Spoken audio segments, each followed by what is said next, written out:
Alam mo, malalaman mo lang talaga ang halaga ng isang tao kapag wala na ito sa iyo. Huwag mong maliwalain yung taong pinapahalagahan ka. Baka kasi dumating yung panahon na kailanganin mo siya pero sinukuan ka na. Malalaman mo lang talaga ang halaga ng piso kapag nagkulang ang pamasahe mo. Katulad din na malalaman mo lang ang halaga ng isang tao pag wala na ito sa iyo. Pag wala na sa tabi mo at hindi mo na siya nakikita. Kaya bigyan mo ng halaga yung taong nagmamahal sa iyo.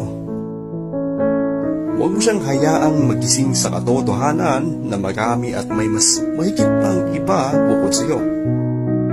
Huwag mong hintayin mapagod siyang mag-effort sa iyo bago mo ma-realize na mahalaga pala talaga siya sa buhay mo. Alam mo, huwag mong bitawan isang bagay na hindi mo kayang makita